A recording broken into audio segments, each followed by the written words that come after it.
Hello, everyone, and welcome to episode 473 of the Constructed Criticism podcast. I'm your host, Easy, and I'm joined by my co-host, Abe Stein. Yo! And Mason Clark. Hello. You feeling better, Mason? For the most part, yeah. My throat's got a little bit of a scratch in the back, but besides that, I'm basically good to go. So, Mason, we're on episode 473 of Constructed Criticism, which is also close to the number of push-ups that the Oregon Duck mascot had to do for how many points their team scored in football this week. Mason, do you love anything enough to do 563 push-ups? what, does the duck love it, or is the duck paid? That's what I'm asking.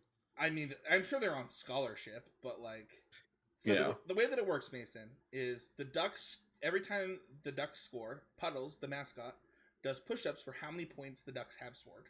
So first he did 8, then he did 15, and so on, and so on, and so on. And they scored 81 points, which I had told Mason this week, but I don't know that I told you that, Abe. No, I had no idea any of that happened. But it was like a big story, and people were like, that's too many. Like, I wouldn't... There's not a thing that I love enough to do 560 whatever push-ups. So Yeah, in a mascot suit, no less. What we should do is, Abe, you should do push-ups every episode for how many episodes there are for the rest of the time. I think that I shouldn't do that for a couple of reasons, but I think I'll do it once you've done it for all the episodes you've been on, and I'll do it for all the episodes I've been on. Oh man, I like the Uno reverse card there. Let's get into the main topic. We're not have always improving this week because it's the pick 2 set review, blatantly lifted from Even Odds Pod, rest in peace. Just it's our version of the set review. You know, we've tried the every single card. We've tried a AP style poll where patrons got to submit their top 25 cards. We created a top 25 cards in the set and reviewed those 25 cards. You know, we've tried a lot of things, but you know, I think that Trey and Mason landed on something really fun, really cool, and really interesting. Why don't you explain what that is, Mason? Yeah, so when you listen to a lot of set reviews, a lot of them do like top 8 or top 10. And when they say like they're number 9, they say something along the lines of like, yeah, so this card's like kind of something I want to hopefully have, blah, blah, blah. And sometimes they don't say that. And it puts a lot of pressure on you, the listener, to sort of parse like, okay, you know, like, do they mean this card's as strong as like the 4th card or whatever, you know? Like, obviously it's a little lower. It was number 9, you know? And maybe sometimes they don't have the same context or the way the host wants to relay it to you, the listener. So instead, what we do is we have 4 categories where we each pick 2 cards per categories. It's going to be hopeful, favorites, sleepers, and hits. We'll talk about each category as we get there, but the names are kind of what you're expecting. You know, like hopeful, I'm like, hopeful this card sees play. This is a favorite. It's a card I think people aren't talking about. I think it's going to be a hit in some format, and we'll try to give you the context for that. And this way we get to talk about a bunch of different cards, give you the context you want to hear about it, and maybe sometimes talk about cards that might normally not get the list because it's like, oh, it was a top 10 show, and Mason, you know, really likes this one card, but doesn't really fit, and we have to have 10. So this is our little middle ground and the way that we like to do set reviews around here. Awesome. Well, let's start with hopefuls. Hopefuls are going to be those cards that we think Magic would be better, or that the format would be better, or that we would be excited if they saw play. Hey, we're going to start with you. What is your first hopeful for this set? Yeah, my first hopeful to set is Hearth Elemental, and its adventure sorcery Stoke Genius. So the adventure on Hearth Elemental is 1 and a red for a sorcery adventure, discard your hand, then draw 2 cards, which was like one of my favorite cards from Avacyn Restorers, called Dangerous Wagers, an instant for 1 and a red that you discard your hand and drew 2 cards, and I just thought that card was cool. But Hearth Elemental itself is a 4/5 for 5 and a red, and it costs X less to cast for X's number of cards in your graveyard that are instant, sorcery, or cards with an adventure. So it like has a bit of a cost reduction effect on it. You know, it's a great top deck of like, you know, you're empty-handed. You get to basically use it to draw 2 cards and then have this 4/5 that is hopefully, you know, cost reduced depending on how your deck is built. And I think there's some really, really, like I played with this card a bit. I did a couple drafts over the weekend as it was pre-release, and it was just a really, really sick card to play with.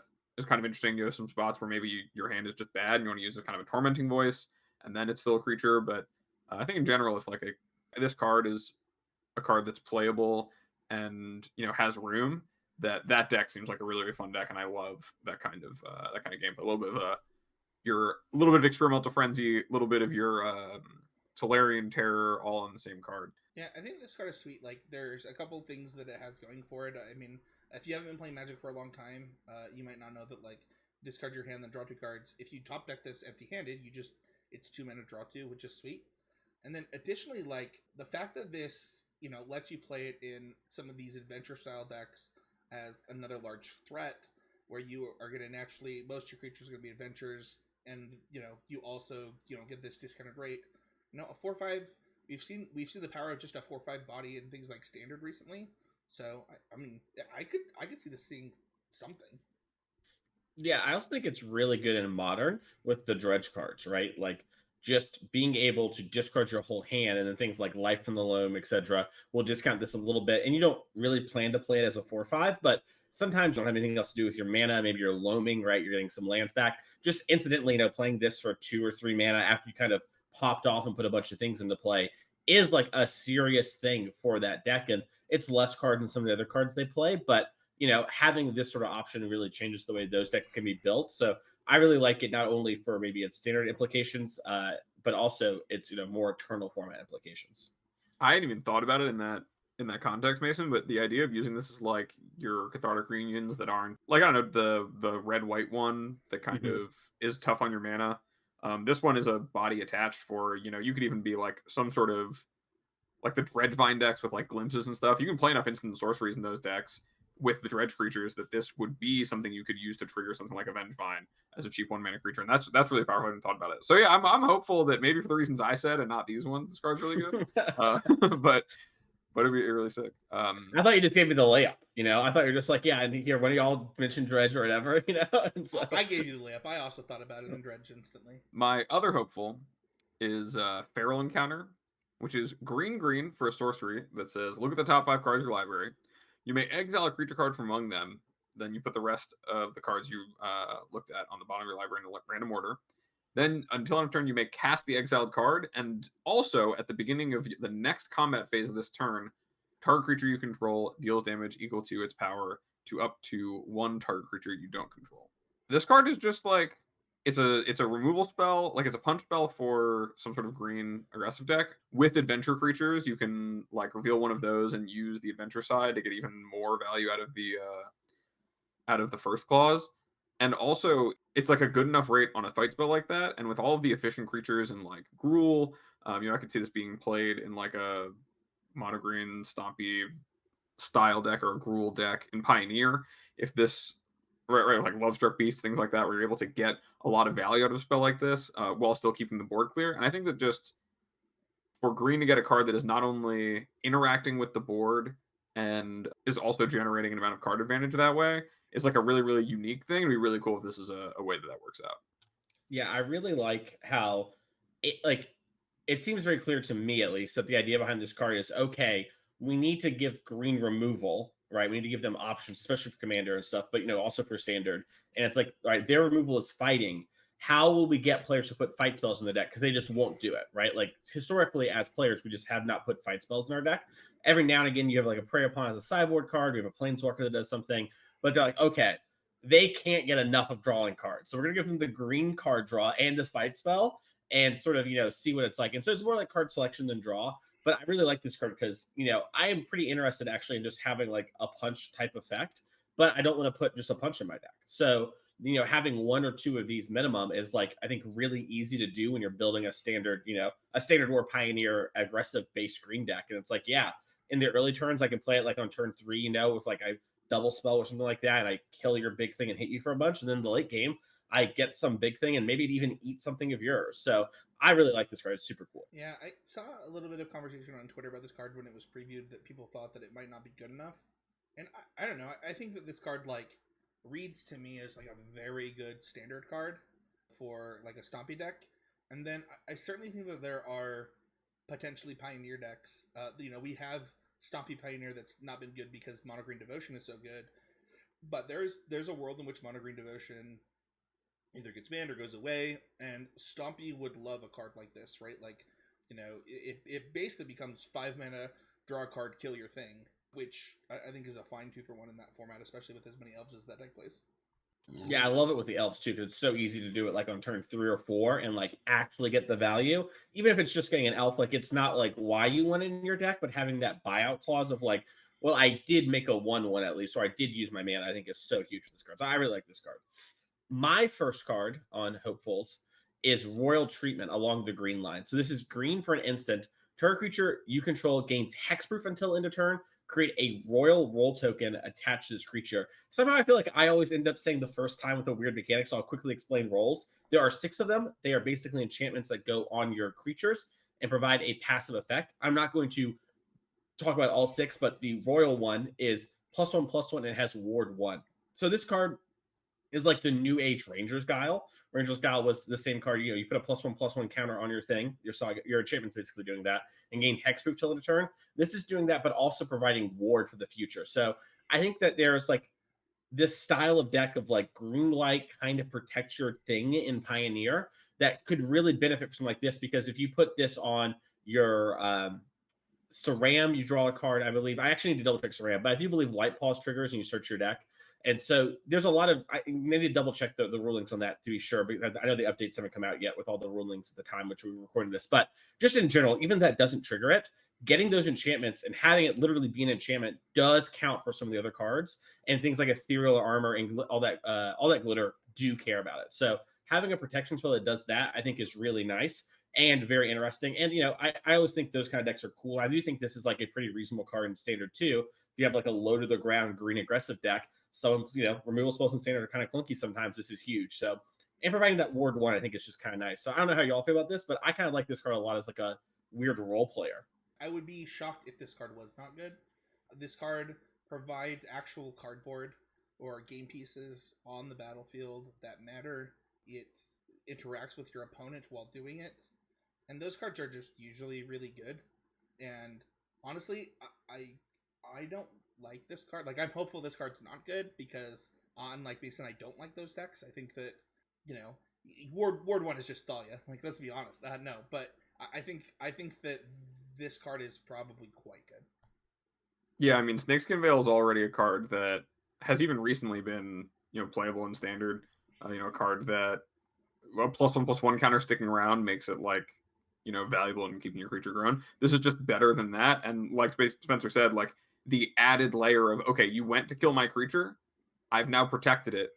And also the next time you go to kill my creature, it's going to be more expensive. It's going to cost you more, is so backbreaking sometimes, especially if you're already talking about bigger creatures where maybe the sizing of removal like matters. If your deck has all Grasp of Darknesses, you go to Grasp Darkness deal 4 to my 4/4, and now it's a 5/5, and it's going to cost more. Like, your slow removal spells that are going to be able to deal with that are going to cost even more. And so, yeah, it's definitely, it is worth synergies included. It's a really, really powerful card. It is worth noting that you can interact with the enchantment rather than the creature if like that's important for some reason during some time in the game. But I feel like that won't come up as often as people were making it out to be, like on Twitter. If my opponent wants to disenchant my +1/+1 counter, I'm pretty down with it. Yeah, but sage you my roll token, please.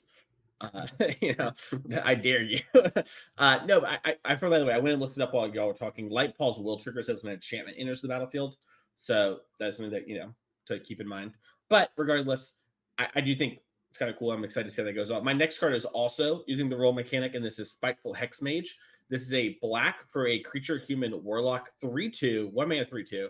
When Hex Mage enters the battlefield, create a cursed roll token attached to target creature you control. So the cursed token is the negative roll. So it actually makes the creature's power and toughness 1.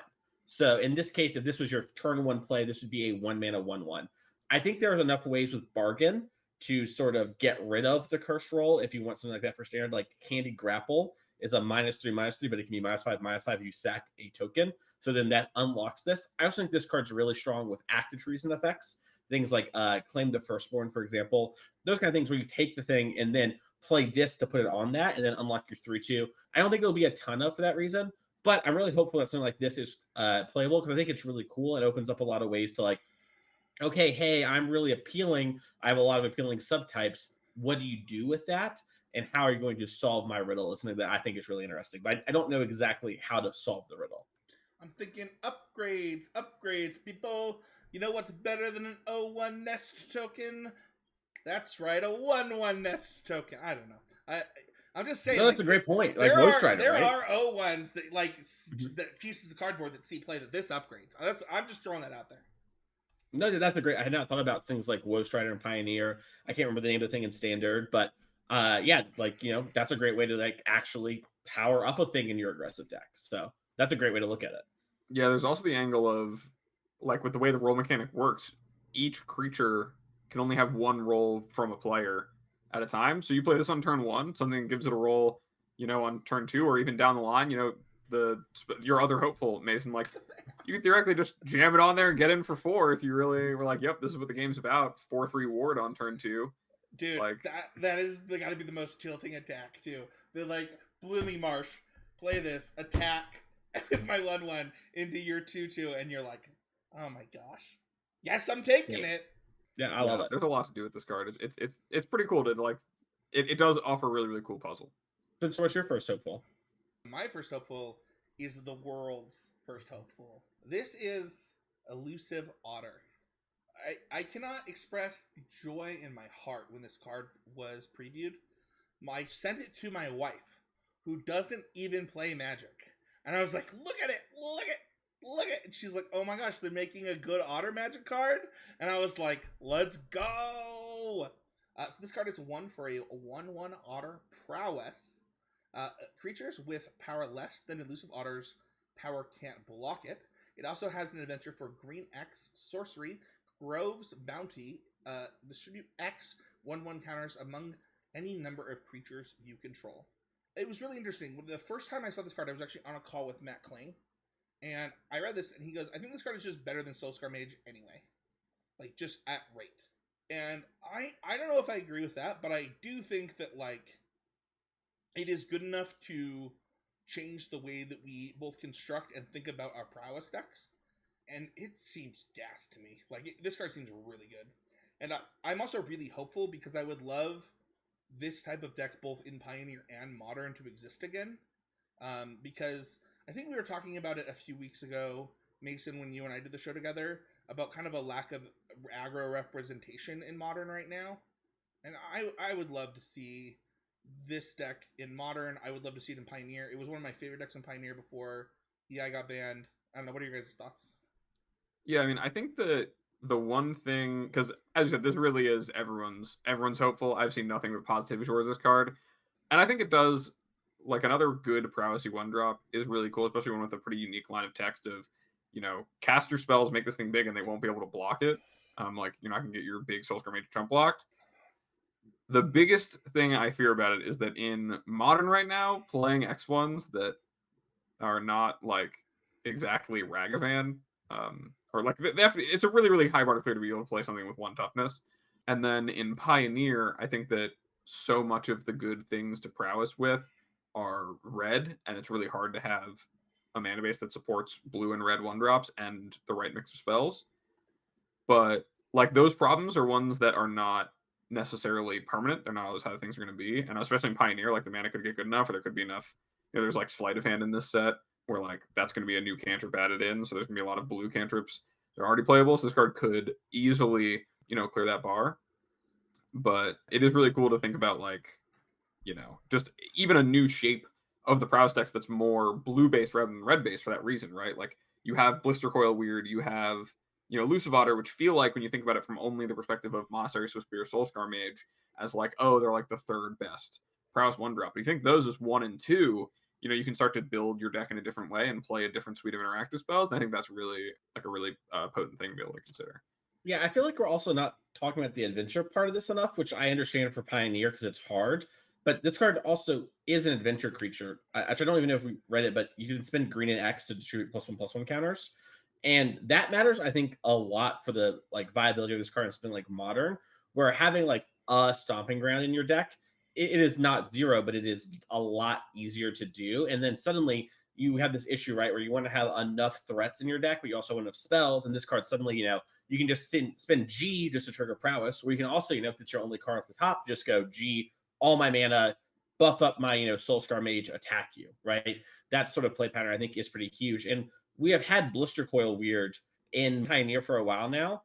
And I think that, that hasn't been enough, but I think maybe 16 to like maybe 14, something like that, prowess creatures could be the thing that goes the distance. And if you can, use pathways enough to cheat the Otter maybe in Pioneer, there's a shot. But I do think it is a little bit of an uphill battle. But I really think this card has the snuff to like be good in a prowess deck. And I think prowess decks are already pretty good. And so really to me, the question is like, okay, currently prowess decks are DRC and the 2 prowess creatures.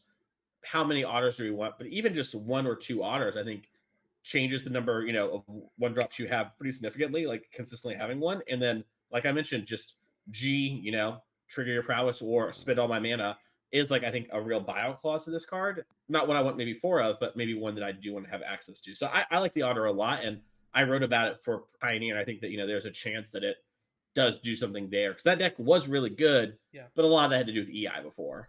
Yeah, I want to address something that you said, Abe, that this is something that has come up before, where it turns out that, like, sometimes we as Magic players have heuristics about mana and how they work in certain formats, and then it takes something to break those heuristics for us to check ourselves on it.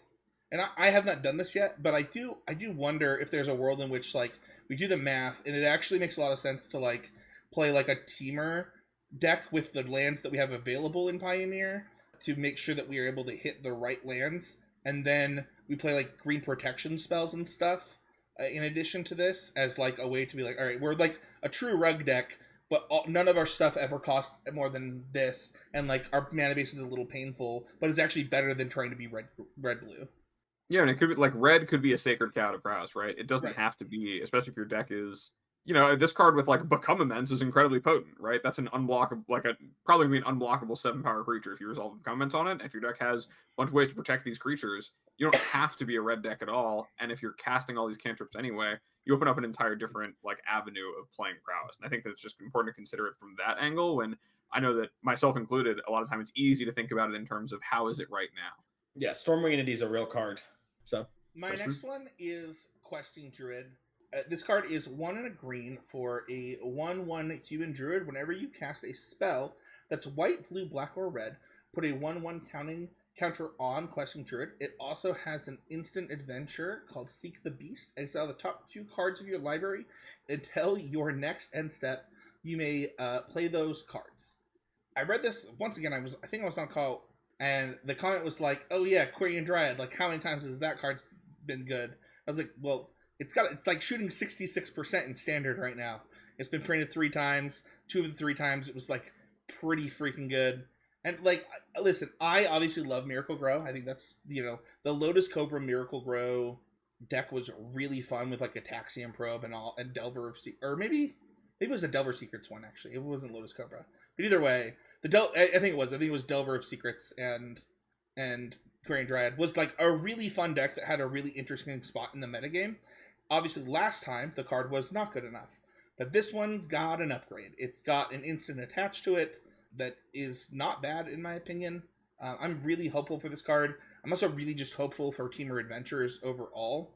To be honest, both in Standard and I would love Pioneer to get a little juice in the Teamer category. It's got the mana for it. It's got, a ton of really good support cards in Teamer. I would love to see that happen. I don't know, what are your guys' thoughts on this card? I think this is the one card. There's the white-green adventure creature that's like draw a card in ETB and put a permanent on top that maybe has a chance for Pioneer. But this is like the one where it's like, okay, if you're a Pioneer adventure gamer, this is like the one I actually think maybe is good enough in your deck. And like a lot of those players still played Escape to the Wild, which I always thought was like, okay, yeah, it makes sense. But this plus Lucky Clover does a really good impression of that. And this being a body really helps your Edgewall Innkeepers. So it also works very well like on its base form with Lovestruck Beast. So like you can play your Lovestruck Beast on 3, sorry, and then play this on, on your next turn, then play an attack and then cast more spells. So I like this card a lot. I think this card is quite good. I think it is not 0. This card has a home in Modern for what it's worth.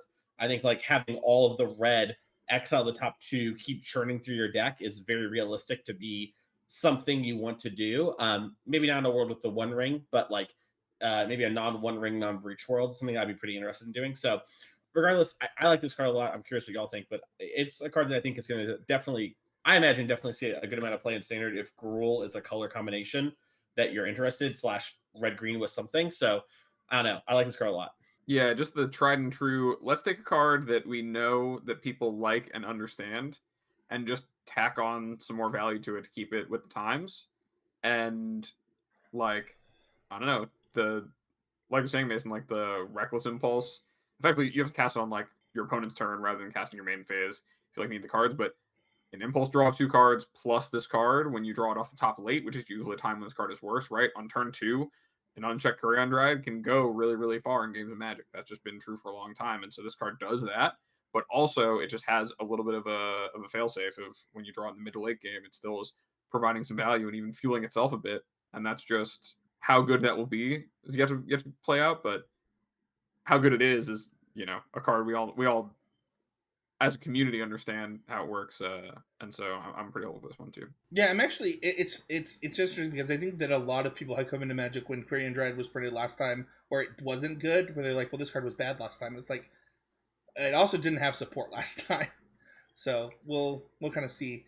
Our next category is sleepers. These are cards that we think maybe aren't getting the love that they deserve, or maybe they're getting love, but maybe we think that they need love in other aspects or other places. I'll go first with this one. My first card is the Iron Crag. It is 2 generic mana for a legendary artifact. You can tap to make a colorless, and whenever a legendary creature enters the battlefield under your control, you may have it become a legendary equipment artifact named Everflame Hero's Legacy. If you do, it gains 3 to equip. Equipped creature gets +3/+3 and loses all other abilities. So I've actually seen this card see some love from Commander players. That this is actually quite a really good inclusion in Commander. And my thought is like, this card seems better than a lot of mana rocks that we've gotten, or a lot of other mana spells that we've gotten recently. 2 mana to make a mana is just a good rate. Like, there's a reason that they don't print it that often, and there are control decks that often want like a mana rock or like 2 mana rocks, and I think that this card fits in those style of decks really well. Well, it might not fit in my favorite style of deck, like an all-out ramp deck that's like really trying to go hard, where drawing multiples of these would actually be like almost suicidal at times. I think this card is weirdly not getting enough standard love, where that there are going to be plenty of decks that would be happy to play a 2 mana rock with upside. Yeah, I mean, going from 2 to 4 just in general, something they've been very cautious about for good reason, especially the way that things are, like having access to more mana and doing stuff is really, really good. It being legendary, meaning you don't necessarily want to play a bunch of copies of this, because it's not like you play 4 Mind Stones and do that because the effect is that good. You can just like cast your extra Mind Stones, but if you draw 2 of these, it doesn't necessarily do the same thing. But it's definitely like, if that's a good thing to do at all, playing 2 to 3 of these and saying, I want to, if I have draws where this is my opener and my top, 10 cards, it's just going to be good. And, you have enough legendary creatures to make it so that the payoff of I was up a mana and now my, random creatures lying around are stronger is just, it's really potent. It's a card that could go really far, because just getting 1 mana ahead is a lot. We have a Legends deck already in Standard that already has an insane 4-drop in it, and has ways to discard excess cards that you don't want. Yeah, I'm curious how, that was something I was thinking about, was like, in Esper Legends, am I interested in this? It's interesting because going like, I don't know, whatever land, this Children is really nice. Inversely, it doesn't help me cast many spells, but also, do I care if it doesn't let me cast much, because so many cards are so pip intensive? Like, I don't actually mind that much, and you can like weasel in things like, oh, this pays for the colorless of Adelaine, so you do Adelaine plus a 2, but also just like becoming an equipment that gives +3/+3, I think is really interesting. And I think that's something that maybe it's like hard to grok when you read it, because it is kind of a confusing read, I think. But like, this turns into sort of a new card. It's very funny. It almost feels like this card is supposed to be in a set that has double face cards, and they're like, oh, actually, that's really good for the Eldraine lore. We'll just put a bunch of words on it, and they put it in the set. And so I like this card a lot. I think it's very interesting, and it's gonna be really interesting to me to see, like, okay, like y'all mentioned, 2 to 4 is really strong, and they don't do that anymore because Standard is kind of cooler when you can print more cool 4-drops, right? And they don't come down, like, run people over. But like, is shielded, or is there other things that's like, okay, I'm gonna play 4 of the Iron Crag, and guess what? I will just transform one when I like play my children, and then I'll play another one, or like I don't care, I'll discard it to my Rafines or my Fable the Mirror Breaker equivalents, and like call it a day. So I'm really interested in the like we're all sort of like, yeah, only having one makes sense, only having two makes sense because it's legendary, but like, okay, they don't design cards like that in mind. So like this clearly is going to put a lot of pressure on 4-drops. So I'm really interested to see how that plays out. I also just love the idea of like decks having more 1-ofs and 2-ofs. Like a goal, like I really think it's cool to have lots of 2-ofs in a deck. So this card really pushes that agenda. And so it's really cool to me to be like, okay, what are players going to do with this card? So I love it. I think it's really sweet. My next sleeper is Werefox Bodyguard. This card is 1 white. It is an Elf Knight Fox. That is just one of the best like lines of text ever. It has flash. When it enters the battlefield, exile up to one other target non-fox creature until Werefox Bodyguard leaves the battlefield. You can pay 2 and sacrifice it to gain 2 life. This card got a little bit of love the day that it was previewed, and then silence. Like, complete silence. Whereas, like, if this card had been, like, previewed, like, 5 years ago, people would have been like, wow, power creep, this is crazy. This card has, like, value when it gets removed. It has flash. Why does it have flash? What is happening? I think this card is just, like, total gas. Like, just actual gasoline. I'm very curious to see how this card lays out because they have just done this every other set now for like 2-3 years, really since COVID, where it's like, okay, you've known the best like Banisher Priest of all time. Here is like maybe a better one or a situationally better one. And they just keep doing it. And they keep seeing like a decent amount of standard play from Skyclave Apparition to Brutal Cathar to now this. So I'm really curious to see, all right, where does Werefox Bodyguard actually land? Because I do think like the flash on this card is super big and plays like a huge part of it. And also the like buyout clause of like, oh, it's going to die to removal spell. Well, I had some mana laying around. I'll gain 2 life, is super nice, but also can like work in weird combinations where maybe you're playing this with your wraths, and then like it comes down early and eats something in combat, eat another thing, then you pop it, then you play your wrath. I don't know. I think it's really interesting. And I think this card is quite good. And I'm curious just to see how it plays out in standard.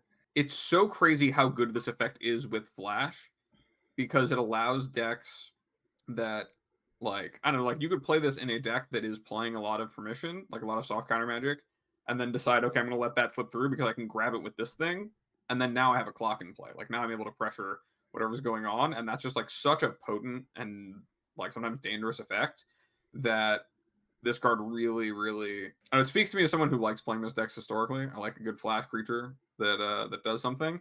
And yeah, like what you said about sacking it to be able to set up like your wrath, if the deck also has, more of that, or I mean, they have life gain synergies, things like that. It's just, there's a lot on this card to make it pushed where already I feel like that effect at flash, like if you give me Banisher Priest with flash, I'm excited. Like that card already, gets the juices flowing, gets me going. Here's a thought I have in the back of my head. I think we all agree it's at least good. Do we think it's like very good? Because we keep saying the line of like 2012, this would be insane, which is true, I think, of like all the cards we've talked about so far, but this one's just on its face so overtly. Like it is just better than Banisher Priest almost all the time. You can't really trick me and say the Fox line of text doesn't matter. You know what I mean? Like I just don't believe you. Like I'm not kidding mutavolts. So like, what do you all think? Do you think this card is like, I guess here's what I want. I want the shot call, thumbs up, thumbs down. This is a 4 of in like a standard deck that is like the best deck. Do we think that's like where it's destined? Because I kind of think yes, but I'm not sure. I think I'm thumbs down on that, but I do think it is a card so good that if the mana supports it, cancel decks become playable at least tier 2. Oh, wow. That is not where I thought you were going with this. But I seriously think that this card is like that's how good the effect is, that you can play cards that are a little bit worse on rate than other cards like cancel, right? Like just 3 mana counter spells that then, because in instances where what you need to counter isn't what they cast, but you need to spend your mana, you have something else to spend your mana on, and you push your game plan forward, right? You're developing your board in spite of that. Is this? Yeah, I think it's like a troll card. I agree. Here's the thing. To answer your question, Mason, I do think that like white mid-range and controlling decks are still going to be pretty good. I also want to say that like it is interesting that we're talking about it in the context of like a decade ago, but I think this card is just on rate is a good Magic card.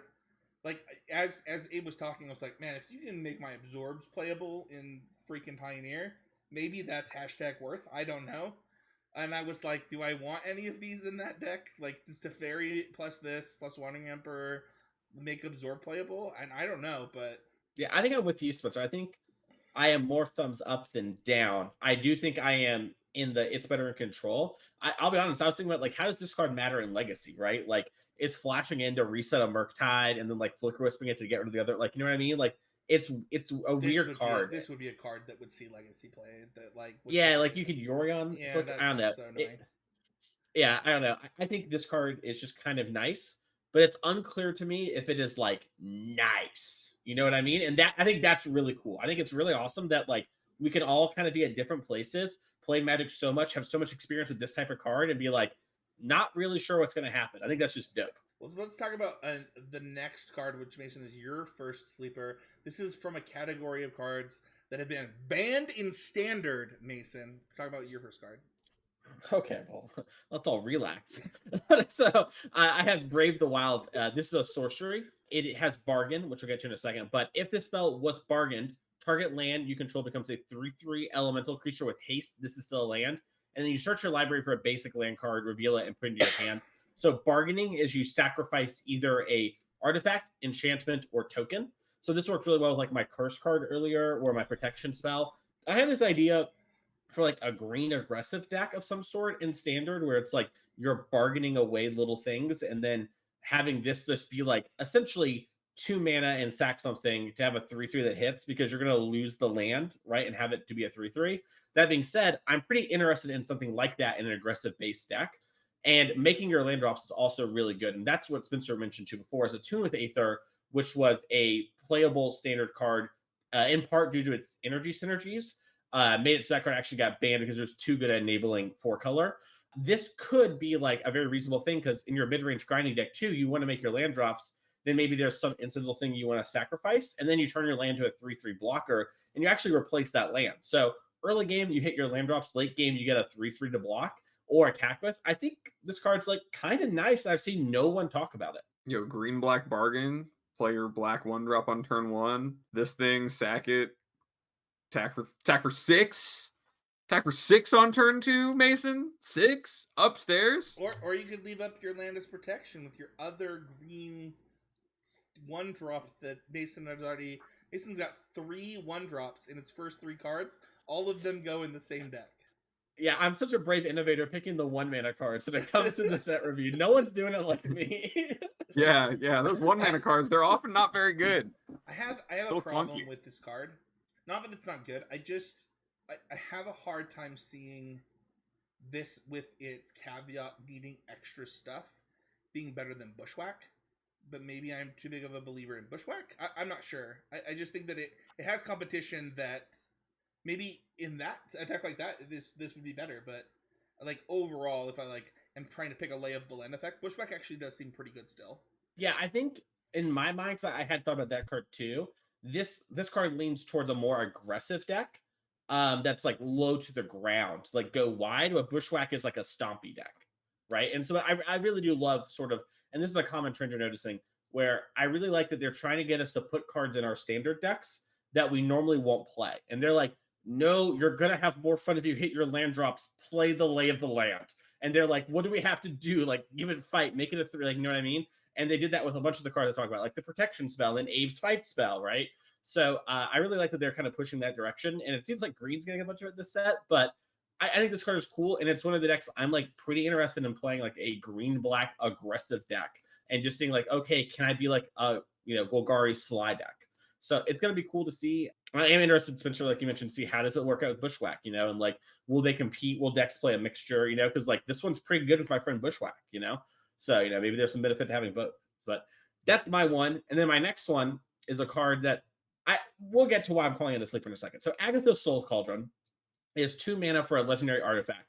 It says you may spend mana as though it were mana of any color to activate abilities of creatures you control. Creatures you control with a +1/+1 counter on them have all activate abilities of creatures exiled with Agatha's Soul Cauldron. And then Agatha's Soul Cauldron has tap, exile target card from a graveyard when a creature is exiled this way, put a +1/+1 counter on target creature you control. So worth noting, this is also weirdly fringe like graveyard hate. Like if you could just play it and then they go to reanimate their thing or have a spell that flashback, you can eat it. But the main idea behind this card is you exile a creature, and then all your creatures with +1/+1 counters gain that creature's abilities, the activated ones, and then it also gives the counter, so it turns something into that. So this card in Modern has weird implications with Yawgmoth's deck. First, you can exile Grist because Grist is a creature in the graveyard. And then even though your creature isn't a planeswalker, it does gain the loyalty ability. So it can only go up at first, but you can go up and then mill, and then all your creatures that +1/+1 counters have that ability. You can also give Yawgmoth's ability to create the combo. So both those things are pretty interesting. And like people are pretty quick to figure out that sort of thing on Twitter. The crazy part to me is I have seen no one talk about our Lord and Savior Griselbrand with this card. And that's the thing that I'm like, wait, but like now I have like 8 necrotic uses. Is that good enough? I don't know. But I think this card's really strong. And I think it is deceptively strong and like very clearly popular for Commander. It's had a lot of hype there. But I don't know. I'm curious to know what y'all think, because I think this is a card that takes like all of our brain power to figure out exactly what we do with it. But I do think there are some messed up things you can do with it. And it's also really good in the Hardened Scales deck. You can make all your creatures into Arcbound Ravagers, all into Walking Ballistas. So as a Bazes. So I don't know. I'm going to pass the mic to y'all. Yeah, the first thing that I thought of this is that if this was 1 mana, it would just be played in Hardened Scales. Like that, it'd just be like, yeah, we're just playing this card. You also sound like a man that has been in a room with Jerry Thompson a little bit too much by bringing up Necrotic Ooze and this. I don't know if that came up in conversation, but no? All right, well. No. When I first saw this card, the first thing I thought is, what do I do with Griselbrand? Oh, that's fair. And then the second thing I thought was, does this work with Grist? This seems like a card that if it's good, I will not be happy that I have to play against that strategy. But that doesn't mean that it's not fun for Magic. I think that, I don't know, this card is obviously a big head scratcher. It's got so much text on it that there's a lot to figure out what to do. I think that there's a real, like, the whole Griselbrand thing is cool, Mason. Here's my question for you. You get the Griselbrand in the graveyard. You exile the Griselbrand with the Cauldron. What's your creature in play that is going to have a counter that's going to draw you 7 cards now? I'm not saying that I'm not saying that I've solved the riddle. I'm simply saying that it's interesting to me that no one has talked about this card outside of its like Grist and hard scale capabilities. And I'm specifically highlighting Griselbrand because I think that's the strongest activated ability thing that I haven't seen people mention. So I don't know the exact formula. I just think it's interesting that this card, I think, has so much power to it. And the solution, the truth might just be that Griselbrand is too much of a card that requires setup, and maybe there are better things you can do with it. But I do think this card is like pretty reasonable as a 1-up in your Yawgmoth deck. It's pretty reasonable as a 1-up in your Hardened Scales deck. So I don't know the answer to that question. I just think it's potentially very strong. I don't know if I agree. Yeah, I mean, the setup cost is too high. Like I was talking about this when we were talking about team decks, and I think most of our team came to the conclusion that we actually think Mill is like tier 1.5 or better in Modern right now, and a lot of that is because like it's the cards that it has are also cards that like decks like Dredge can play in a lot of cases, where like you could self-mill with most of them and they're just good cards, right? And if that's the case, like I don't think it'd be that hard to self-mill yourself with a lot of different Magic cards to make this card good, if that's the direction you wanted to go. Sure, so like Hedron Crab, yeah, like you just put it on a crab, right? Like that seems so simple. Sure. Yeah, no, that's a good. I had not thought about Hedron Crab. This is what I'm talking about. It takes like a village, I think, to build with this card. But I don't know. I'm not like tear the sky down. I think Magic is dying or anything. But I am like very surprised at how little hype this card's got outside of Commander. Because in Commander, it's so easy to kill with this card. It's like whatever, infinite combo. People don't get excited to do work, Mason. You know what I mean? Yeah, that's fair. You don't get excited to be like, well, okay. Some people out there, and if you're one of the listeners who does, maybe I think this is like more of a Dom Harvey card, maybe of like, all right, how do I set this one up? How do I make this all happen? Let me break out the spreadsheet. Let me start putting cards on a list. What's the board state look like? But it is definitely a really, really cool puzzle to solve. It's obviously very powerful. All the lines of text on it are just bonkers. Even as just an artifact that says tap, exile a card from a graveyard. If it's a creature card, put a +1 counter on target creature control. That's like a mildly playable like draft rare, bulk rare status. And then it also has all this other text that's really, really broken with the rest of that. So it sounds like you're raging about having to do more work therein. I see what you're trying to do. Because my first of my sleepers is Monstrous Rage, which is single red instant. It says target creature gets +2/+0 until end of turn. Create a monster roll token attached to it. Monster roll of the rolls is the one that gives +1/+1 and trample. And this card is just so brutally efficient that in like the context of any deck just trying to, any like fast red deck, pushing over chump blockers, this card is so effective at that. And also leaving behind trample on one of your creatures is so good. Like that thing not only is going to get through that hit of damage, but if it's not answered, it likely is going to continue to dominate the game. Like the Cauldron dryad that you were talking about, Spencer. This card with that card is a nice chocolate and peanut butter situation, because now they're going to be like, okay, all right, you've got your like 5/5 or 4/4 dryad. You give it only +4/+2. There's a red spell putting a counter on it, putting a monster roll on it, so it's +1 trample, giving a +2/+0 this turn, plowing through their chump blocker for like 5 or 6 damage. Then next turn they have to deal with the fact this is still a 6/6 trampler, including any of the other cards you cast. It just has a lot of potential in a way that, like, it's a humble, honest, constructed, playable, I'm going to deal you damage combat trick.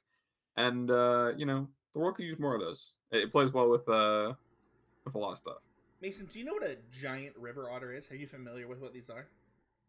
I am curious to see how this works its way back around to Monstrous Rage. Okay, so a giant river otter it is the largest member of the weasel family. They are 4 foot tall otters that live in South America that eat alligators. That's their food. And I just want to turn my elusive otter into a giant river otter with this card. I'm down. I'm game. Like, Sounds great. Now it's a 2/2 unblockable for small things, but like, no one's blocking it the first turn this happens. Hey, you're speaking my language. I do think this card is nice. Yeah, like it's +3/+1 in trample, like good enough as red. Like it's like a infuriate, I think it's the name of the card. It's like +3/+2. This one's, it's +3/+1 for the turn, and then +1/+1 forever, right?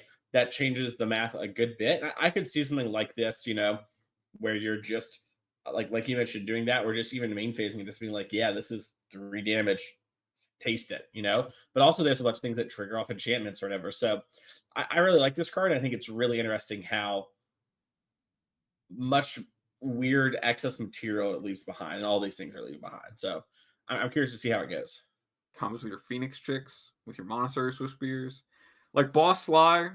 I think even people who were not around when Boss Sly was a standard deck know of Boss Sly, because it's so, it's the $14 red deck with 19 mountains in it or whatever, and this is what you play. And it's the kind of card that really fits in there, and I think that's really cool. My other sleeper is Sleep Cursed Fairy. Get it, guys? It's literally sleeping. No, this card is a single blue 3/3 flying ward 2 that enters the battlefield tapped with 3 stun counters on it. So it means if it becomes untapped, you remove a stun counter from it instead. And it also has 1 in a blue untapped Sleep Cursed Fairy. So this card is just really, really efficient. Like a 3/3 flyer for 1 mana with ward 2. So it means that if you're playing it just on turn 1, your opponent's not going to be able to interact with it while it's getting the stun counters off of it every turn, just from your untap step. But also, it's going to thaw itself out, and you can spend your excess mana on using the untap ability to remove the stun counters, or kind of giving it pseudo vigilance. And this card enables a lot of fairy synergies by having more cheap fairies you can have in play for your cards that care about that in the set. It is just a good clock. It stops small things from dealing with you over the course of the game in your deck. That's likely very efficient on the spells it's playing if you're playing a card like this. And I just think I haven't seen much talk about this being a real role player in what maybe fairies, or even to some extent, if you were to go and think about a Pioneer Wizards deck, this is a 1 mana wizard that could be played there as well. Yeah, I love the point about wizards with like Wizard's Retort with the counter spell. I think that's a pretty real thing I hadn't fully put together, but I like that a lot. Also worth noting, this card is a combo piece with the Agatha Soul Cauldron. I don't know if you thought True. about that, Abe. So, True, you know, 2-mana untap. it's even untap. You know, you got to think that taps a lot of mana. But I think this card is cool, and I am unclear to me how good it's gonna be.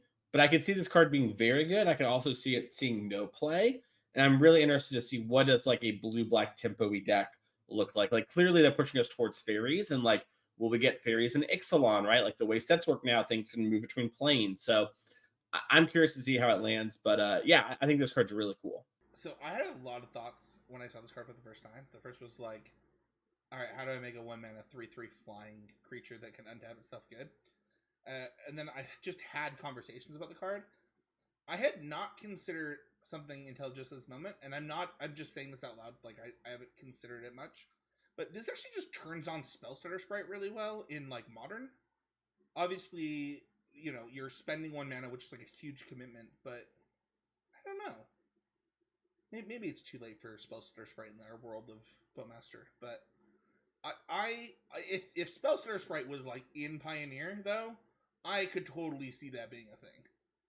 Yeah, and I think that like the thing that really pushes it over for me and why I think it's a true sleeper is not just the name, it's the wizard thing. I think that like there is a lot out there that cares about the wizard creature type, and there's not a lot of really good 1 mana wizards that allow you to leverage the strength of that. But I could see playing like a blue-red wizards deck, maybe even held up by some of the like tribal lands in Pioneer that uses this card effectively as, hey, I played this on turn 1, now my wizard synergies are on, and the fact I have these spells I want to cast, I'm going to have this 3/3 that's going to put pressure on you while the rest of my game plan's coming together. And I don't know. We'll see. But I'm pretty hopeful for it. Yeah, I wondered too about, we talked about a couple weeks on the show, a couple, I guess, months ago now on the show, the blue-black rogues deck. I mean, like, we kind of like it, but like me personally, I was like, oh, I think you should be playing more things like Lofty Denial as its counter spells, right? And I wonder if there's just like a blue-black flying tempo deck. It obviously has to compete directly with spirits. That is the bar you have to clear. But, you know, something like that might be possible if we combine some of the rogue cards and the fairy cards and the flying matter cards. So I'm really interested to see what this does, because it is a really appealing card. And once you get it unlocked, having that untap, you know, it's good for attacking and defending. And I don't know. And the implication. Yeah. Which is huge, right? Like the fear of, oh, if I attack, I'm going to lose my thing, even though I know I want to do something like Flash and Fairy Mastermind, which is, you know, another really strong fairy. We've got Spellstutter in this set too, which is the spell version of Spellstutter Sprite. So I'm excited to see how this plays out. I actually would be curious, like, if they gave us Spellstutter Sprite and Spellstutter, like, in the next year, like, if that would be enough for fairies to just be like, yeah, like, we're a real deck again.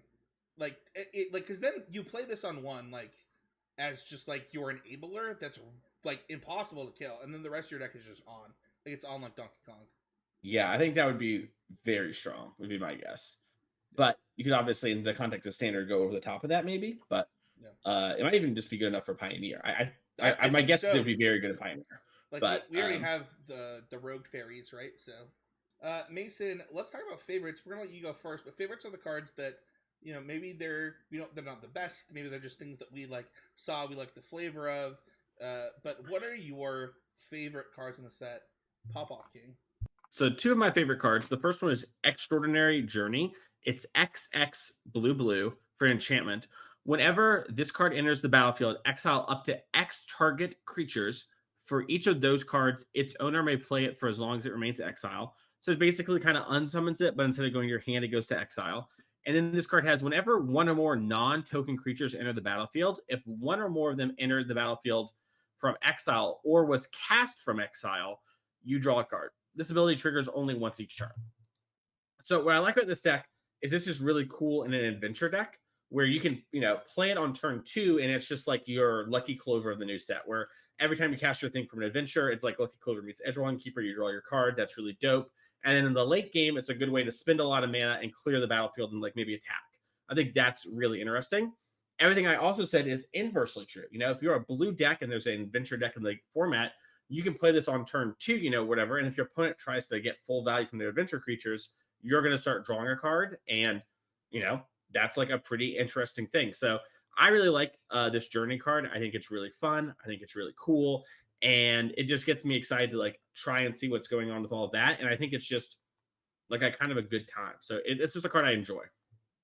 I mean, I hope this card is good. I hope it's good enough for Pioneer. I hope we can figure out how to make Team Your Adventures a thing in Pioneer. Think that, like, this many Lucky Clovers. Let's go. I don't know. The Lucky Clover is probably not good enough for Pioneer, but a man can dream. I think Lucky Clover might be better than this card, so. Well, right. I'm saying, like, I'm saying how many Lucky Clovers do we need to, like... Sure. Yeah. Anyways, my next card is Up the Beanstalk. This is 1 in a green for an enchantment. When Up the Beanstalk enters the battlefield, or whenever you cast a spell with mana value 5 or greater, draw a card. So this kind of card is typically one that I think is kind of a non-starter most of the time. When you have a build-around card, it doesn't do anything when you first play it, and then that makes it a pretty hard sell, right? Like you have to play it and then play another card to get your first value, and then you're kind of like always behind a little bit. This card immediately cantrips when it ETBs, which I think is really appealing. And I think it has a potential place actually in Pioneer, the least in Modern, I'll get to that in a second, and even Legacy. In Legacy, you have things like Terminus, Force of Will, Solitude, Leyline Binding. There's like a lot of things that trigger this, and specifically Force of Will is like a pretty good starting point for any sort of card. So I like it a lot there. In Pioneer, I like it because they actually still have Yorion, which you do in Legacy as well, to be fair. But Yorion, you cast it, you want to play some number of enchantments that you can flicker and kind of get advantage out of. This is a great way to sort of, help smooth your draw early and trigger things late. Also, Pioneer has the Fire Inventions. Yorion deck is like the most popular one that plays a lot of 5-drops. So like, with that, sometimes the problem is you run out of steam. So this card kind of helps with that. So you can also sack it to your Ignamic Incarnation to grab a 3-drop. So I think this card's pretty interesting. I think it's actually the least likely to see play in Modern, which is where a lot of people think it's the highest because their Fury, Solitude, Leyline Binding are such big parts of it. I just think it is not better than the One Ring, and it is hard to have like 8 card advantage cards in your One Ring deck, and like Preordain or Expressive Iteration do a better job of smoothing you to your One Ring, or getting you out of a jam than this card does. But like if the One Ring wasn't part of the format, I really like the idea of playing Up the Beanstalk and having like Fable, Fury, Leyline Binding, those sort of things as like, okay, this is my card advantage engine. If I hardcast my Solitudes and my Furies, I'm running you over. If I evoke them, well, now I've turned, what before is a 2-for-1 for me into an equal card exchange. So I don't know how y'all feel about this card, but I really like it. I think it's really cool. I want to play with it a bunch, and I'm very tempted to play with it in Pioneer. How much did Honorug pay you to put this card in your list? None. Yeah, I'm not sure I buy that, but no, this card is really sweet, and I think that obviously it's pretty obvious what the good things to do with it are. If you're trying to push the boundaries of it, right? Spells like the Evoke Elementals, Delve spells, cost reducer spells. Those are all great ways to trigger this. So you're getting a card for cheap, on top of getting the card that it comes with. But also it comes at the cost of, usually you have to jump through some hoops to make that happen. So it's a card that plays really, really differently depending on how your deck is built, and always has like a pretty, regular payoff of, okay, I'm going to get a few more cards because my deck is doing this thing it already wants to do of make something cheaper. But it will be interesting to see, how much that really matters. I think Legacy is actually where I'm the most, I guess I have the most hope for it, because I think that in that format, it's still a format where getting an incremental advantage or a few incremental advantages over time means the most. I think right now in Modern, like you're saying, Mason, like the One Ring kind of trumps what this is trying to do in terms of mana invested to get cards back out. But getting 2 or 3 cards ahead in Legacy, especially on a permanent that is not easy to interact with, a green enchantment in the Legacy format, practically indestructible, practically a shroud, honestly. And so that being a way to get ahead on cards is just pretty strong. I am trying to decide if this card is better or worse for being 2 mana in Enigmatic Incarnation decks. The thing we talked about that deck a bit, where I think I had misspoken on the podcast where I was telling Abe that I thought that deck was like an ETB Seal of Fire away from like being really, really good. and I can't decide if this is the same situation where like that deck has 2 mana red removal, where if it had 1 mana red removal to go along with Chain of the Rocks, it'd be really sweet. And I can't decide if the 2 is better because of the increase in like the stuff you can get, or if it's worse because you can't play with your tap lands as easily. For what it's worth, in my mind, when it comes to the Enigmatic deck, it allows you to not have to play Nylea's Presence and Omen of the Sea and Bitter Revelation, or like pick between those, and makes your mana base a little bit more consistent if you would like it that way. I think the biggest issue I see for it there, which can be fixed and can be messed with, is that your big things are Leyline Bindings, your handful of 5-drops you have for when you do have like an extra fires, an extra Enigmatic to sacrifice the Enigmatic, or 7s. So it's very rare that you're going to trigger this thing naturally. But Yorion. Well, the Yorion's already going to net you Well, value. it does help with Yorion. I do think, for what it's worth, that it does play a ton of 3-drops. Like, there's the 3-drop, the one that cares about, like, Phyrexians, for example, I think. Or is that the 5-mana one? No, that's no, a 3-mana it's the 3-mana one. That card's nuts a busto and just ends game. So, like... Yeah, there's great 3-drops to tutor for when you sacrifice the Enigmatic, and that's always been the case, right? If you play this as additional, easier to cast copies of, like, Nylea's Presence, it's good, but the thing is that you're never going to get more than that. It's going to be rare the times we get more than 1 card out of it. That it is a real cost to think about when it comes to, would I rather play this, or would I rather play, Bitter Union, or would I rather play Omen of the Sea to be able to get the Scry 2 out of it initially?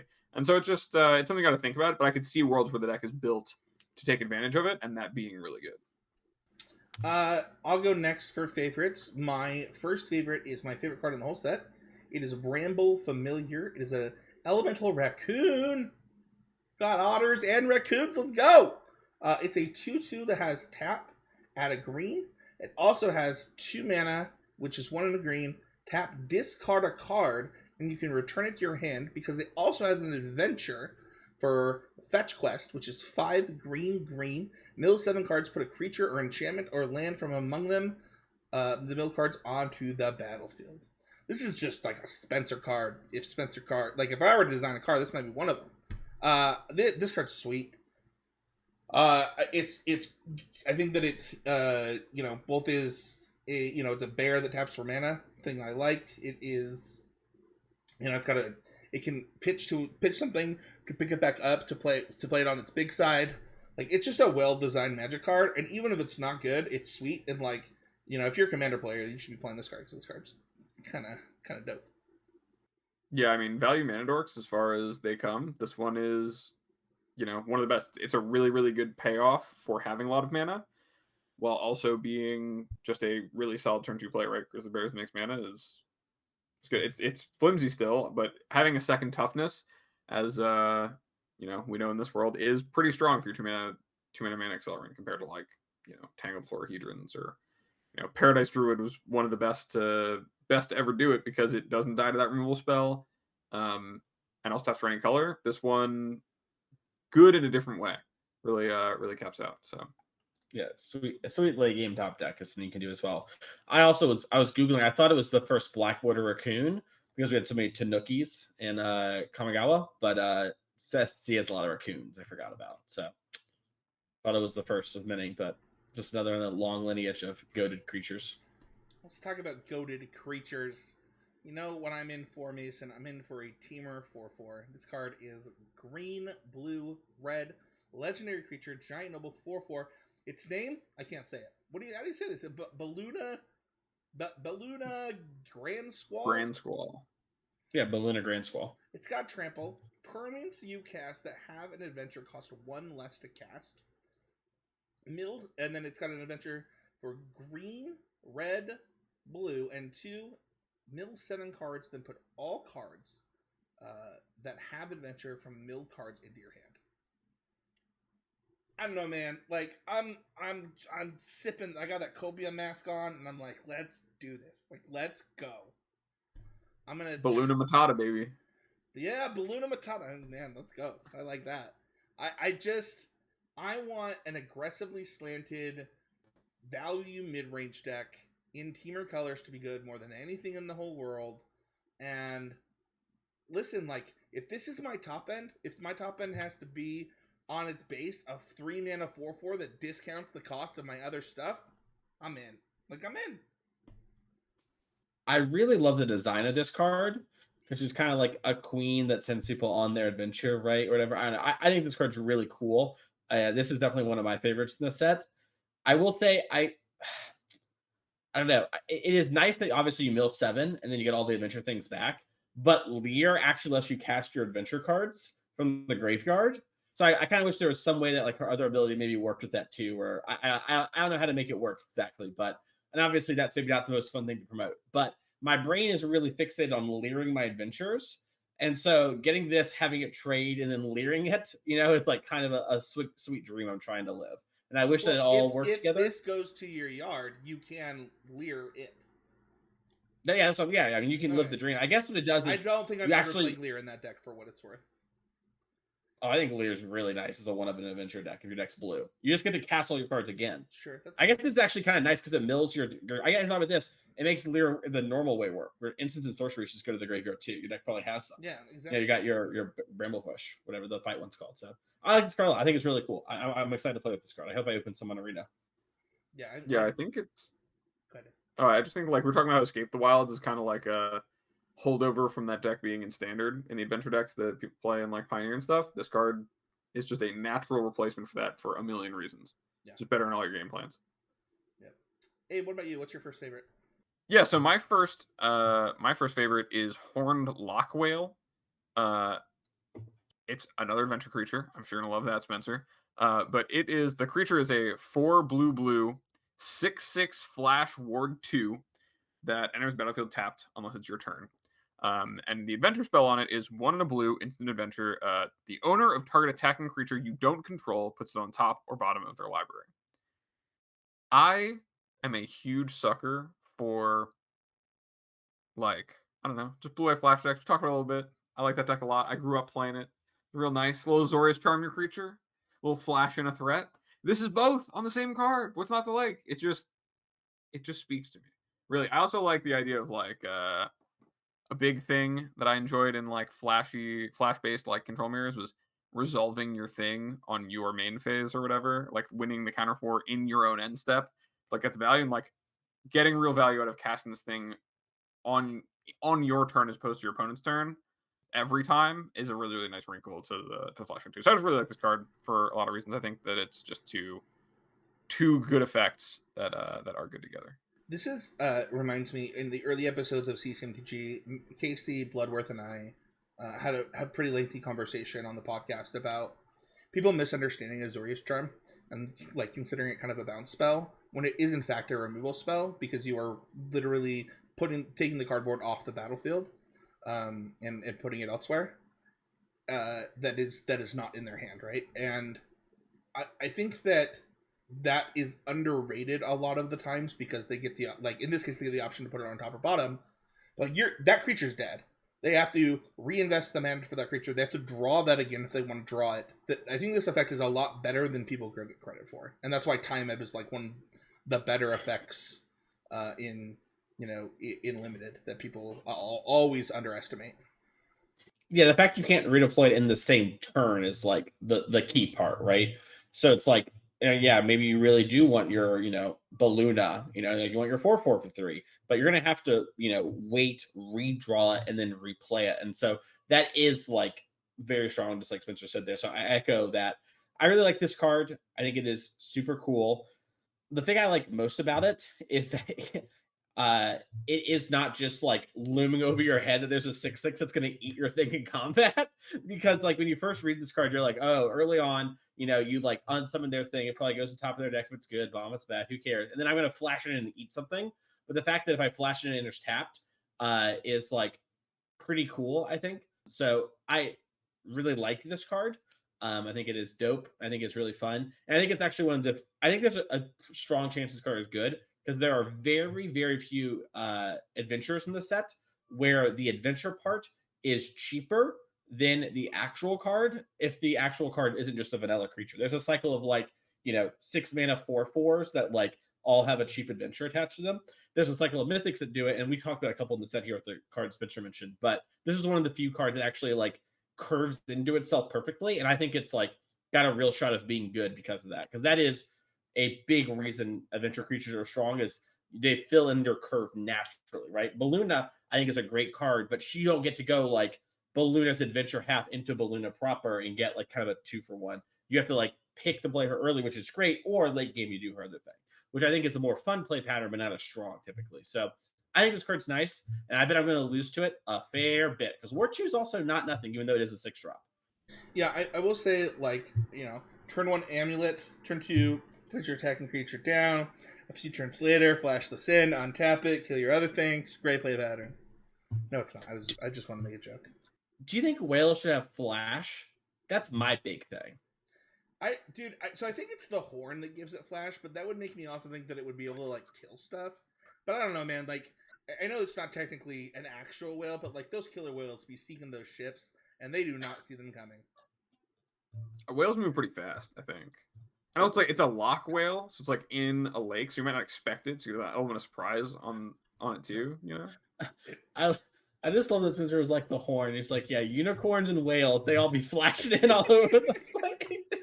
Oh, yeah. And then I was gonna joke on you, make fun of you with rhinos, but the rhinos in modern have flash. Yeah, half they just the have time. flash. It's like, so, like it's kind of eggs on my Just checks face. out. Yeah, I guess the horn. I need to get me a horn. Yeah, Flash them. the horn is the key, man. Hey, what's your That is next too. card? Yeah, my my other favorite card actually happens to be one of Mason's hits. So I'm gonna talk about why I like it so much, and then give Mason the floor as why he thinks it's gonna be a player. But it is Virtue of Persistence. This card is 5 black for an enchantment. It says at the beginning of your upkeep, put target creature card from a graveyard onto the battlefield under your control. It is also an adventure of 1 black sorcery adventure. Target creature gets -3/-3 until end of turn. You gain 2 life. So one of my favorite cards growing up playing Magic was Debtor's Knell, which is just the back part of this, like the big part of this card, but for 4 and then 3 black-white hybrid mana. And the problem with it was that I would draw it, and then I would never get to cast it 'cause it's 7 mana. This card alleviates the issue. It's a card that not only do I get to cast for 2 mana, it gives me more time, not only through life, but through, hopefully killing a creature to get to 7 mana. And then the effect of just reanimating up people's stuff is just super fun. That's just always a good time to win with other people's cards, because I didn't need to bring my own creatures. You brought all your creatures, and I brought all of them back. So, it's just a good time. Card I really, really like. But, Mason, I want to hear about how you see it. I could also see it being a player. This was one of cards where it landed on everything on my list, but when it lands in favorites, you got to put it there. I agree. So I think you actually did a really good pitch as to why I think the card's strong, right? Because like the idea of like, okay, you're in standard. It's kind of an interactive format. The games go kind of long. Having a thing that's like at the beginning of your upkeep, put a creature from a different graveyard onto your battlefield is like pretty appealing. That's good. But the problem is, I keep talking about this the whole set review, it seems like, it's like, but I don't really want to put that card on my deck because it doesn't do anything. This Virtue has the buyout clause of like, listen, I can put my hand over the 7 mana part and just look at the bottom left corner and be like, target creature gets -3/-3 until end of turn. I gain 2 life. I'm down for that. Like if I'm playing a black interactive deck, or I'm playing, a sideboard Moment of Craving or Essence Drain, which we've seen play in standard before, which are basically these cards. I'm down to like be like, oh, okay, yeah, kill a thing, gain some life. That is good against a creature deck. And then it's something I can main deck maybe a couple of. And then, it's not the end of the world. And I have this split card that's like, even if it's just a 1-of, it's like, yes, sometimes I just early in the game, just, -3/-3 your thing or whatever, it's dead. And then, the game drags on forever. And then I play my Virtue and I take over the game. Or maybe I sideboard these and that is my win condition against your creature deck, right? I take out all my creatures, I kill all your stuff, and I play one of these, and I take over the game. So I think this card's really strong. That's actually the one thing I hate about it, though, for what it's worth, is that I'm afraid it might create decks that are like no creature control decks. I think that standard's really hostile to that, and Magic has adapted where that's not doable. But that is my like worry with this card, is that like, oh no, someone's just gonna have like a million kill spells in this, and it's also a kill spell, and I'll spend 20 minutes. But I think this card's really great. At worst, it's just a good card for black decks against aggro decks. You're trying to kill me really quick, kill your thing, gain 2 life. That's like buy a whole 2 turns, go. And then if I cast it for 7, I cast it for 7. So I don't know what y'all think when it comes to the hit, but I think this card is very nice. This card was almost on my sleepers. Abe kind of mentioned how it could fall into like a lot of different categories. And the reason that I had it on my sleepers, for what it's worth, is that the mono white decks in standard started splashing black for a 7 mana black card not too long ago. And they are already control decks that would be happy to play the front side of this card. I think that this card, I don't think I've seen anybody talk about it very much. And it almost made my sleepers specifically for the white-black control deck. Yeah, and I think, you know, a common thread between this and the whale I just talked about is that it's a card where it really feels like you would play this, you know, pretty decent interactive card anyway, but it also has like the kind of, for you alchemy gamers out there, conjure a insert like 6 or 7 mana spell that you might ever use maybe into your hand, and that is a really, really powerful effect to put onto these cards, and it does enable it so that you can play like decks that are able to compete with how much more value a lot of these creatures get out of having adventures on them by having these kind of haymaker spells or bigger, you know, flashier finishers that are, you know, the efficient thing up front and then the inefficient but effective thing on the back end because it's attached to the adventure. Although I wouldn't worry about it too much, Mason. If this actually turns out to be the best card, then you know, no one's gonna be getting any creatures back or giving any creatures -3/-3. You know. Oh, that sounds like so much fun! I can't wait. Well, then it can't be the best. Then people are gonna play creatures again. It rotates. It has to. I wish I believed that. I do believe it in my heart. I just don't believe it in my head, which is the problem. I don't know. I think this card's great. And I think a lot of these virtues are pretty good. I think Abe has the other one that I almost put on my hit, so I'm glad that we get to talk about it later for him. So I don't want to put the cart before the hearse, but there's more of these, and I think they are all pretty nice for various formats. Like I know we don't have it on here, but like the red one, I think is actually like maybe good enough to make burn and pioneer something where it's like it's just a shock, but also maybe you can turn your burn spells into more cards. So like, you know, you normally wouldn't play that card, but you would play a shock in your burn deck. So just something to keep in mind. My last hit is not dead after all. It is another 1 mana spell. The lazy one that y'all have probably already heard from Twitter and everywhere, but it is instant until end of turn. Target creature you control gains when this creature dies, return to the battlefield under your control with the Wicked roll attached to it. And the Wicked roll is +1/+1. And when this aura is put into the graveyard, each opponent loses 1 life. The big thing with this is in the Undying, for the Undying Evil and Malice cards from Rakdos Scam/Evoke, this card is sort of like better most of the time, just because it does the exact same thing. Except now, if they kill your Grief or kill your Fury or whatever, they lose 1 life, which is 5% of their life. But, you know, that deck really is just actually trying to kill you as quickly as possible, and it's throwing away cards, and every point matters. And I commentated the finals of the SCG Columbus, and it actually kind of came up where it was like, wow, this player solituted the creature, but the aura still went to the graveyard instead of exactly lethal some Dothly Voidwalkers. And there was just no way around it. They were just going to die no matter how they did it. And so it was just a situation of like, wow, that's really cool. And I think it is strong. And, you know, this is, I think, maybe the most like womp womp we all kind of knew it card, but it's really cool. I do think it opens up some interesting deck building things with Undying Evil, which was the original sort of when one of these things die, give it Undying and comes back untapped. And now you can maybe play one of those because instead of putting +1/+1 counters, you're putting the roll, which is pretty cool. But this card also nombos with your engineered explosives in Modern. So I think there is some interesting, like, okay, normally I want to play EE. I probably still want to play with this card, but maybe there's some different card I turn to. And I always love when there's a situation where it's like, okay, is there a different card I can turn to that maybe fills this gap that normally I wouldn't play, but I want to now because of this roll. So, yeah, I think it's really interesting, and I really like the roll, and I think it's cool. Does it combo? It doesn't combo with EE. Like they still. Well, EE. They lose the life, but then your Grief or Fury is smaller, so you lose like your +1/+1 counter. Okay. Yeah, which like it matters a lot. Like obviously, like if you kill them the next turn, it's about the same, right? But specifically for like rhinos, like your +1/+1 counter on your Fury matters a lot for like eating the future rhino. So like it does come up. I think it is small and not enough for me to really move the needle. I think the 1 life is probably better, but I think it's cool to think about that. And also like maybe there is some card that works pretty well with all this. So No, I think this is fine. I think like it's an upgrade in the decks that want this type of effect. I think that we've seen different decks. I think there was one standard deck a few years ago that played a couple of this style of effect. So it is not just Modern that has seen this, but I would be surprised if it was more than Modern that saw this one. I personally am getting tired of the trope of, yes, it's kind of a product of the, okay, like this random type of combat trick they print for like limited that is like pretty fun and good for that winds up being good with some crazy synergy in Modern. And this just means that every time they print that combat trick and it's like, oh, is this the next? And it's really like, a 0.0, like 2% upgrade from the previous card. Hey, but that means it's good. I'm just saying, the green one mentioned earlier, we didn't even talk about Infect, and that card seems great in Infect. Yeah, I almost mentioned Infect, but Hammer is just so much better Infect. Yeah. But it is true that, like, you have a ton of 1-mana hexproof effects now, and it's like, they can't Fury Solitude that forever. One of the things that actually is nice with this one specifically, I'll just go back to that card really quick, is that it keeps...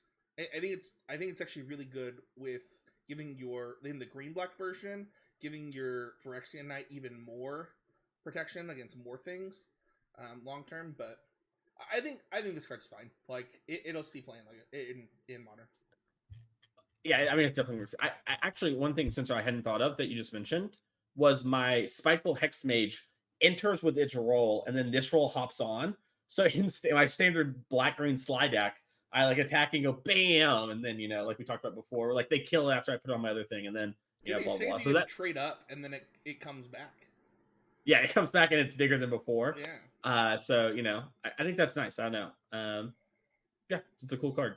That's all I'll say. My next card got a little bit of X love today. Regal Bunnycorn is 1 and a white for a star, and it has the power and toughness equal to the number of non-land permanents you control. There's like a really interesting conversation about like, are there other cards that do this?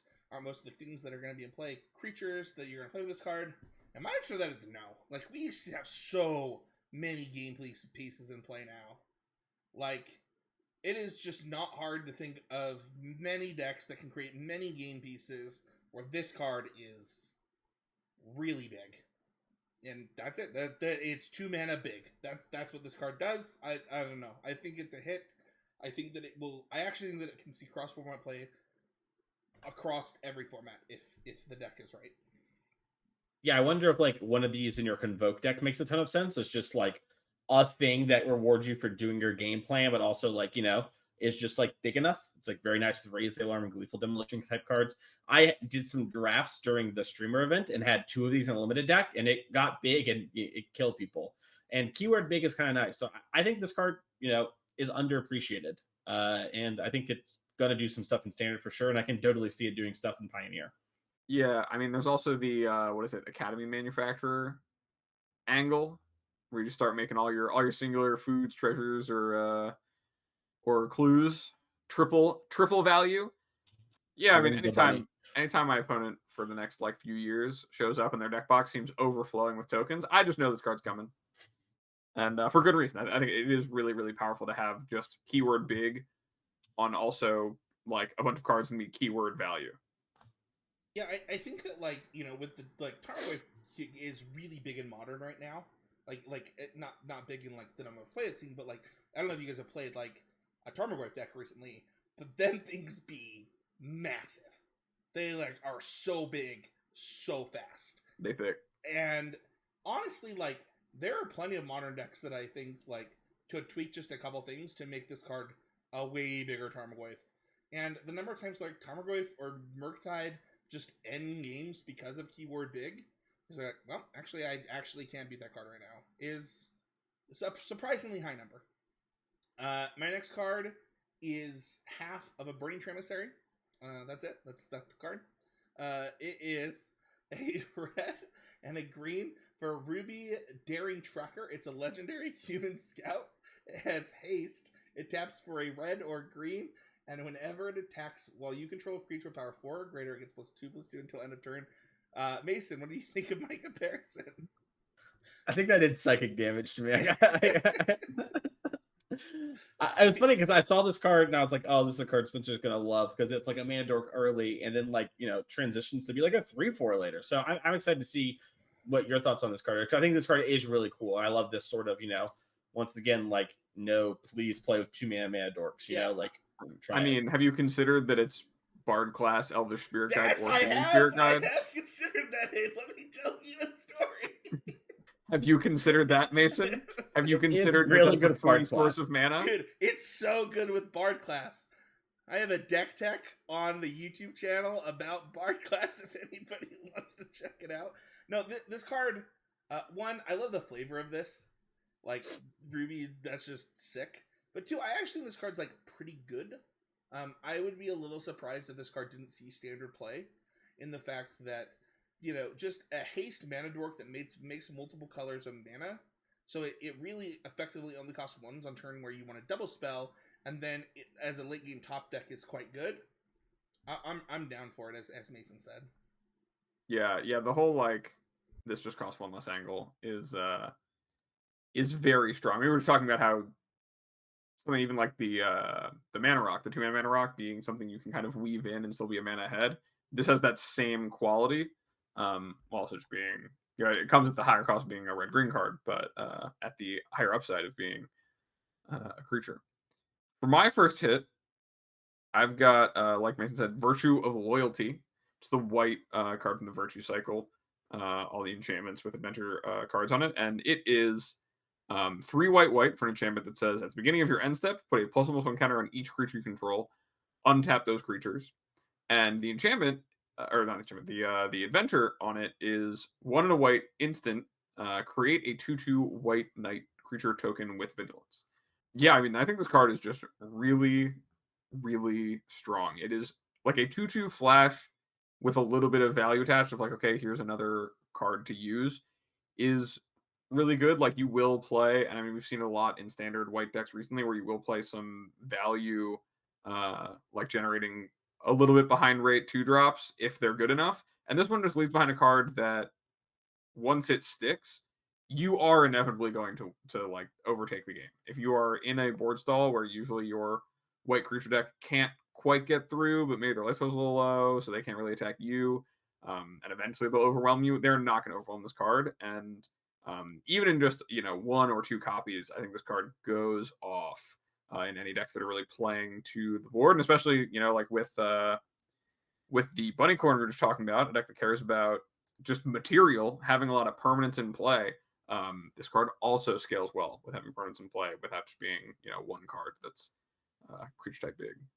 We've seen how big Invasion of Gobrakhan's backside has been. Like in games when you flip that card, that obviously has the indestructible clause attached to it, but this untapping is really important for creature matchups. Also, like if you have anything with activate abilities, it's obviously pretty good there if they involve tapping. But yeah, I think this card is really strong. And just like, are you interested in is your deck interested in playing a flash 2/2 with like the knight synergies and has vigilance? Like if so, like that's a high bar to clear, to be fair, but like this card just obviously sticks in. So if you're like an aggressive white deck or whatever, you probably just want to play at least one of these and just be like, yeah, curve out, hold my mana up on the turn, you wrath, you wrath, I flash this in, and then I like, play my, other creatures I have in hand, or like I play this, and then now every creature I'm playing after this grows, and I have that 1/2/2 that's getting bigger. So I think this card's really great. I think it is very strong. And it's the other virtue that I'm like, wow, this one is like, they were not playing around when they were playing with the virtues. They seem quite strong to me. So I'm curious to see what you think, Spencer. I think this card's good. The untap thing is interesting because you're only going to attack through favorable board positions to begin with, because this happens at the end step. So it just ends the game the first time that you get to untap, because it means that it's over. Like, I already got to attack, and now you don't get to attack. The race is completely shut down. GG's. Would have been good with Bankbuster. You like crew your Bankbuster, draw a card. That'd be sweet. That'd be sweet. I was gonna say the activated ability angle is pretty real. Yeah, and that was my first thought. That was like, from the combat perspective, the first time that you untap, the game is over, because if you were attacking, then you did it from a favorable position, and now there's no coming back. Like, if it was favorable before, it's over now. Yeah, I wonder how many like Heatler Hawk type things you can play where like maybe the board's stalled and like you have like one invasive thing, or like a creature Sure, that that could be like good. there's like a vehicle you're crewing, maybe that flies, and you're Yeah. like, okay, hit you for a couple, end of turn, these all untap, my vehicle grows for next turn, and we're just like you're basically in the abyss without being in the abyss. Yeah, that could be true. I could see Yeah. that. Yeah, and my other hit is Scalding Viper, which is another adventure creature, but it's 1 in a red for a 2/1 elemental snake. As whenever an opponent casts a spell with mana value 3 or less, Scalding Viper deals 1 damage to that player. And the adventure spell is 1 in a blue sorcery, return target non-land permanent to its owner's hand. So yeah, I mean I think this is one that pretty immediately people were like, oh, this card is just really good. When they saw it, because it harks back to Eidolon of the Great Revel, except it's not symmetric, so it's only your opponent taking damage when they cast their spells, and also it just has attached to it a pretty solid 2 mana sorcery, which if you're any sort of prowessy deck or instant sorceries matters deck, is just a really really quality thing to have, as your deck is likely trying to leverage tempo anyway, so making your opponent spend their mana again on their creature, or whatever non-land permanent is going to be good. And so yeah, I mean, I think the card very clearly, it's very easy to imagine where this card goes, and I think in all those places it pretty cleanly does the job that it says it's doing, although maybe not to the degree that the cards you think about it as are, right? If you think about it as like, oh, it's Eidolon of the Great Revel that's also Brazen Borrower, it's not quite either of those cards. It's not just a creature with an efficient bounce spell attached that's like good, and it's not a card that's going to hate on your opponent for trying to do anything in the game. But it will do both of those things together in lesser capacity, which is still really powerful. Yeah, like you mentioned, like it is definitely not Eidolon meets Brazen Borrower. Like when it comes to like it's not actually those two cards stuck together, but it harkens to both of them, and I really like how this card sort of is going to incentivize things. And it is worth noting that this can return your own things, right? It says return target island permanent to its owner's hand.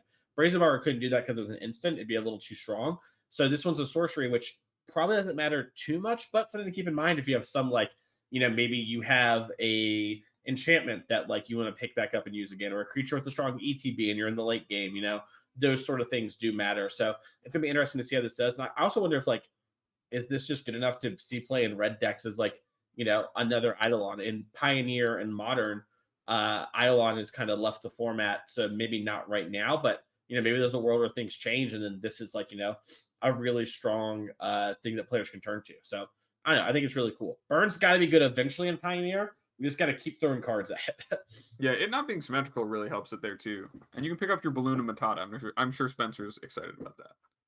So when I saw this card the first time, I got really excited about it. And the first time that I saw it was in a meme, which was even funnier. And the meme was pretty great. It might actually be our thumbnail for this episode. But the issue is that I read this as an instant on the front half. Actually, it is a pretty big deal that it's not an instant, and maybe like it's going from that high to like going down too low and like adjusting. I do like that the backside's not symmetrical, but I would be a little surprised that this card ended up being a player because of the front side being a sorcery. Which means you should buy them, because when I say stuff like that on the podcast, I inevitably get pwned. So yeah, it's hard to be disillusioned with the cards you thought it did something it doesn't do, but I still think still really strong. I mean, sorcery is worse than instant. I will give you that. It certainly is, but also like the effect is like a lot worse. Like if you think about the number of times for like bouncing a Rhino won you a game in Pioneer, right, or in Modern, and like the power that Brazen Borrower has because it is an instant and because it has flash on both, like it is just an instant card. This one might not matter, right? Like it's a sorcery speed on both sides, so maybe the speed isn't as important. But it's not like I can leave out the mana for this, bounce something, and then double spell with it next turn. I mean, I guess I could just double spell with it the turn it happens. I don't know. Maybe I'm convincing myself into the card now. I guess my thoughts are that if I like cover up the adventure half of the card, right? Am I happy with the 2 mana 2/1 that pings them when they play 3 mana cards or less?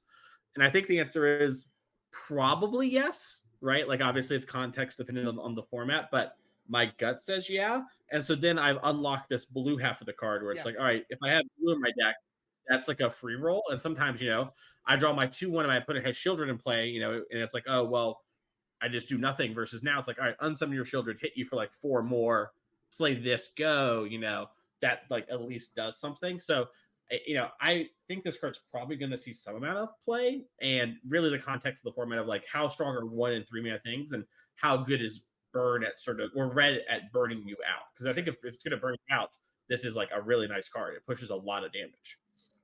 It is certainly one of my favorite cards design wise in the set. So I'm really glad that we got it on the list.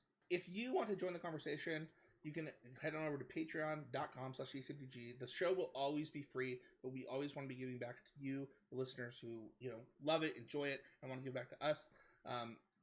So head on over to patreon.com. You can join the Discord. There's a public Discord with all of He's the Game Media.